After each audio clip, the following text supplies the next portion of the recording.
This, say the Ukrainians, is the destruction of an arms depot.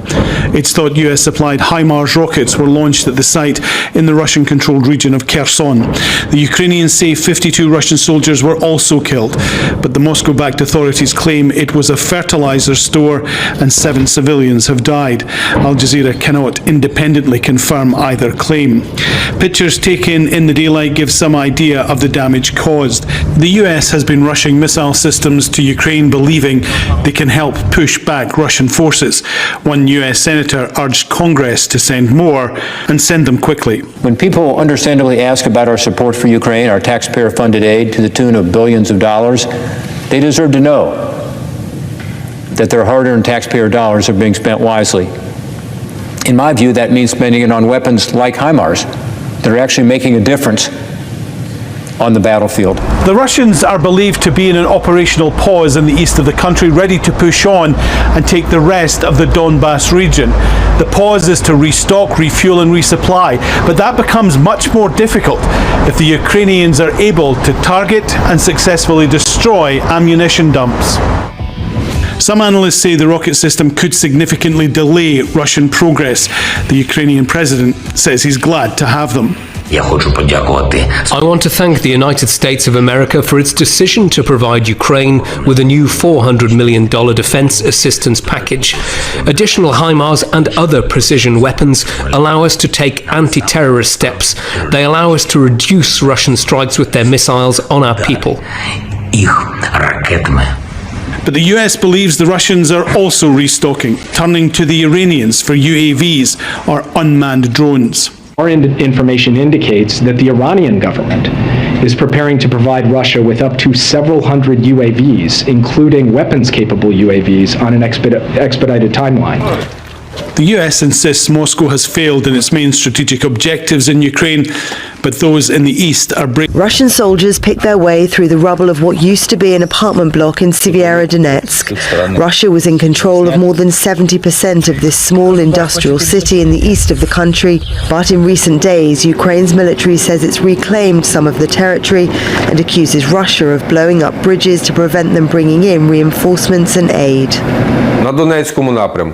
In the Donetsk direction, the enemy is shelling positions of our troops along the entire line of contact with mortars, cannon and rocket artillery. It uses operational, tactical and army aviation. The main efforts are concentrated on the Severodonetsk and Bakhmut directions. Fighting continues in the city. In Donetsk, Russian shelling sparked a major fire at a famous wooden monastery. It's one of Ukraine's most sacred Orthodox sites. It caught fire as a result of a Russian artillery attack. This was not the first attack. On Wednesday, 3 monks were killed by Russian shelling. In Ukraine's second largest city, Kharkiv, a civilian airfield has been damaged by a missile strike. The city has suffered sporadic attacks since Ukrainian forces regained territory and pushed back Russian troops earlier this month. As fighting continues, the US has promised to support Ukraine's investigations into alleged war crimes by Russian forces. I think one of the challenges is that there are a lot of cases. And how do you prioritize and order them and do them in the midst of a country in war? Yeah, there are a lot of challenges, but that won't deter us. A war that's not expected to end anytime soon. Military experts say both sides face a prolonged war.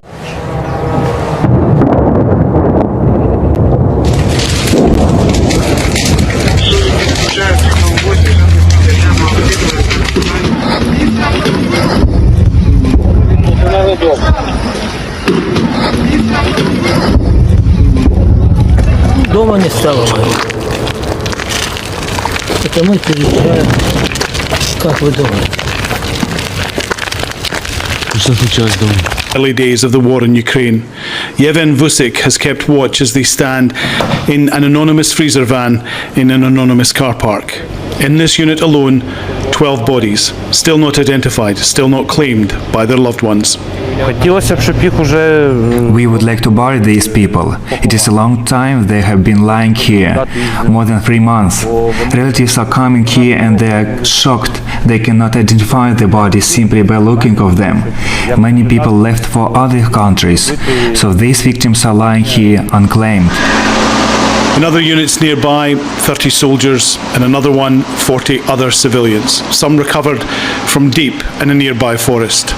The Russians built their positions in this wood facing towards Kyiv. When they were forced to withdraw, that's when investigators moved in and they found one mass grave, and they think around here there will be many more. Just last month, Ukrainian forensic teams found the site and started gathering evidence. They pulled 7 bodies from a tiny grave, each victim shot in the head and dumped. Their crime being male and old enough to fight against the Russians. Yevhen Vusik was there that day, helping out, watching the ground give up its secrets. At the moment I sleep okay, but when I exhume the bodies of children, even though they are not my children, and I do have 2 children. One day, their family might claim them, give them a proper burial. The man heading the police investigation into what happened told me no matter how difficult, these crimes must be investigated. This should be important not just to Ukrainians but to the whole international community. This is very important, the same as the investigations into what happened during World War II. We must investigate the army of the Russian Federation, the army commanders. This message should be delivered. The bodies will sit for a few more weeks, then they will be quietly buried. But for now, they sit, silent witnesses, in an